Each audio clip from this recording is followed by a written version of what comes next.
4000 से अधिक आयरिश तस्वीरों को मिलाने निष्कर्ष निकालने कि निदान उपकरणों के रूप में इरिडोलॉजी उपयोगी नहीं थी।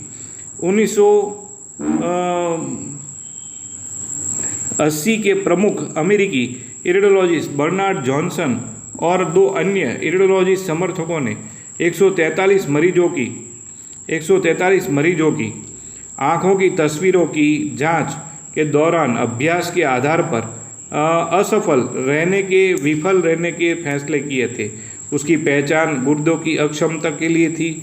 मरीजों में 40 का गुर्दा रोग का निदान किया गया था और बाकी के सामान्य गुर्दा कार्य था। मरीजों के विषाणुओं का विश्लेषण के आधार पर 3 इरिडोलॉजिस्ट का पता नहीं लग पाया था और जिन रोगियों की गुर्दे की बीमारी थी और नहीं। उदाहरण के लिए एक इरिडोलॉजिस्ट ने तय किया था 88% सामान्य रोगियों का गुर्दे की बीमारी थी, जबकि अन्य परितारिका विश्लेषण है के माध्यम से निर्णय लिया गया कि 74 रोगियों को कृत्रिम किडनी के उपचार की आवश्यकता होती है।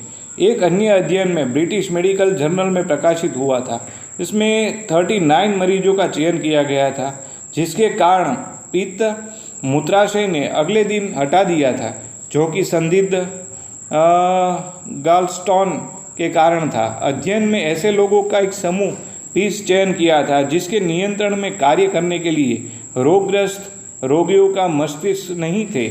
5 इरिडोलॉजिस्ट के समूह दोनों समूह को आयरिश की श्रृंखला में जांच के इरिडोलॉजिस्ट ने पता नहीं सका कि कौन सा रोगी में पित्त मूत्राशय की समस्या है और उसके पास स्वास्थ्य पितर मतलब कि ब्लेडर्स थे। उदाहरण के लिए इरिडोलॉजिस्ट ने 49 रोगियों का पित्त पत्थरों के साथ निदान किया था और 51 उन्हें नहीं होने के कारण लेखक ने निष्कर्ष निकाला कि यह अध्ययन से पता चला है कि इरिडोलॉजी एक उपयोगी नैदानिक सहायता नहीं है। एक्साई अर्नस्ट ने 2000 में प्रश्न उठाया, क्या इरिडोलॉजी काम करती है? इस खोज रणनीति के परिणाम स्वरूप परमाणु विज्ञान के विषय पर 77 प्रकाशन हुए। सभी आमंत्रित अध्ययन और अनास्क प्रयोग की कई सुझाव दिए गए।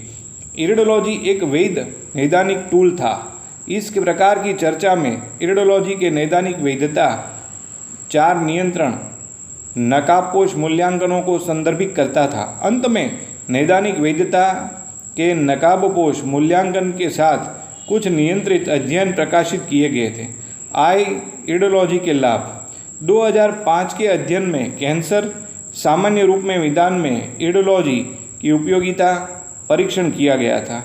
एक अनुभवी इरिडोलॉजिस्ट व्यवसायी ने 110 कुल विषयों की आँख की जांच की थी, जिनमें 68 लोग स्तन, अंडाशय, गर्भाशय, प्रोस्टेट, कोलोरेक्टम और कैंसर संबंधित हुए। 42 थे जिसके लिए कैंसर का कोई मेडिकल प्रमाण नहीं था। व्यवसायी जो अपने लिंग या चिकित्सा विवरणों में अनजान थे, जो प्रत्येक व्यक्ति के लिए निदान का सुझाव देते थे, उसके लिए कहा गया था कि उनके परिणाम प्रत्येक विषय के ज्ञात चिकित्सा निदान के साथ तुलना किए गए। अध्ययन निष्कर्ष यह कहता है कि किसी अध्ययन के बीच में जाने में वाले कैंसर निदान करते हैं। इरिडोलॉजी कोई भी मूल्य नहीं थी। विनियमन लाइसेंस प्रमाणन में कनाडा ये संयुक्त राज्य अमेरिका किसी भी सरकारी एजेंसी द्वारा इरिडोलॉजी को विनियमन या फिर लाइसेंस नहीं दिया जाता। कई संगठन प्रमाणन पाठ्यक्रम प्रदान करते हैं। संभावित हानि ये पद्धति माध्यम से निदान की जाने वाली शर्तों के लिए मेडिकल त्रुटियों का इलाज वास्तव में मौजूद नहीं है। झूठे सकारात्मक परिणाम या सुरक्षा या फिर झूठी भावना एक गंभीर स्थिति का इस पद्धति से निदान नहीं होता है।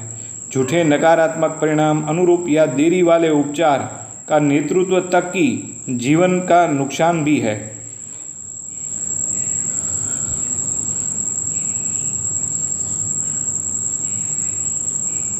नमस्कार, जय हिंद, वंदे मातरम।